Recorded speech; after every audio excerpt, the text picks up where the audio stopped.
गलती से सेमीफाइनल में माइक रहा ऑन, खुला माई का खौफनाक राज, पराग ने मारा थप्पड़ और पूरी कोठारी फैमिली की नींद हिल गई। जी हाँ दोस्तों, अहमदाबाद में हो रहा डांस कंपटीशन अब सिर्फ एक मुकाबला नहीं बल्कि एक खुला मंच बन चुका है, जहां रिश्तों की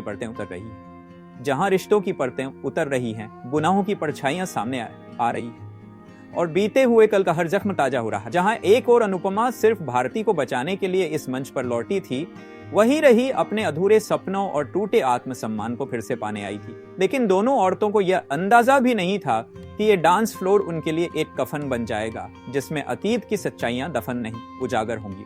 शुरुआत में सब कुछ सामान्य लगता है, लेकिन जैसे जैसे मुकाबला आगे बढ़ता है, वैसी वैसी दिलों की धड़कनें तेज होती जाती हैं। अनुपमा के लिए यह मंच मजबूरी था। वह जानती थी अगर वह अब भी चुप रही तो भारती की जिंदगी बर्बाद हो जाएगी। लेकिन रही उसे अब भी उसी नजर से देखती है, एक औरत जो हमेशा अपने रिश्तों पर जीत की मोहर चाहती है। रही के दिल में भरी नफरत अब बाहर आने लगती है, ताने, इल्जाम, आरोप। लेकिन उसे क्या पता, अनुपमा उस मंच पर एक बहुत बड़ा सच लेकर आई है। प्रेम बार बार कहता है, सच बोल दो अनुपमा, बता दो कि आर्यन की मौत महज एक हादसा थी।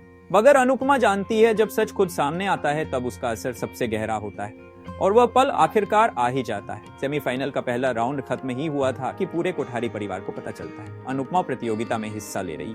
सबके चेहरों पर हैरानी, लेकिन सबसे बड़ा डर माही के चेहरे पर, क्योंकि उसे पता है अगर अनुपमा और रही फिर से करीब आ गई तो उसके सालों पुराने राज एक एक कर बाहर आ जाएंगे।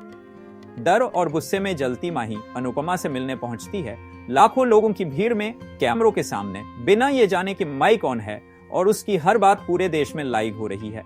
माही चीखती है, क्यों आई हो तुम वापस? क्या कुछ तबाहियां अधूरी रह रही थी तुम्हारी? तुम्हें तो चैन तभी मिलता है जब किसी की खुशियां तबाह होती हैं। अनुपमा चुप खड़ी रहती है, फिर धीमे लेकिन सधे हुए लहजे में कहती है, अगर सच सुनना चाहती हो माही तो सुनो। आर्यन की मौत का जिम्मा सिर्फ मुझ पर नहीं तुम पर भी था। तुम जानती थी वो ड्रग्स लेता है, फिर भी तुमने उससे शादी की सिर्फ इसलिए क्योंकि तुम्हारा सपना था कोठारी बहू बनना। ये सुन माही आपा खो बैठती है और अपने ही मुंह से कबूल कर बैठती है, वो गुनाह जिसने सबको सन्न कर दिया। हाँ, मैंने ही दी थी आर्यन को वो ड्रग्स जानबूझकर, ताकि उसकी मौत के बाद मैं उसकी विधवा बनकर इस बिजनेस की मालकिन बन जाऊं। और देखो, मैं बन गई। एक पल के लिए पूरा ऑडिटोरियम खामोश हो जाता है, क्योंकि मैं कौन था पूरा देश ये सुन रहा था। रही के पैरों तले जमीन खिसक जाती है, उसका रिश्ता, उसका विश्वास, उसकी दुनिया सब टूट जाता है। अनुपमा की आंखों में आंसू हैं, बट अब डर नहीं, सिर्फ शांति। जैसे वो सालों से इस पल का इंतजार कर रही थी।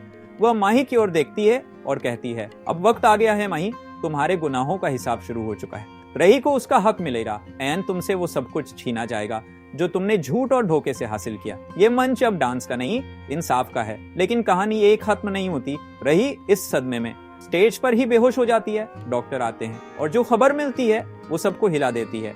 राही प्रेग्नेंट है। अब माही का गुनाह सिर्फ धोखा और लालच तक सीमित नहीं रहा, अब वो एक मासूम की जिंदगी की भी दुश्मन बन गई है। अब ये लड़ाई सिर्फ रही के लिए नहीं, उसके बच्चे के भविष्य के लिए भी है। अनुपमा बनती है उसका सबसे बड़ा सहारा और कोठारी परिवार दो हिस्सों में बंट जाता है। एक तरफ माही और उसका लालच, दूसरी तरफ अनुपमा और सच्चाई के लिए खड़ी रही।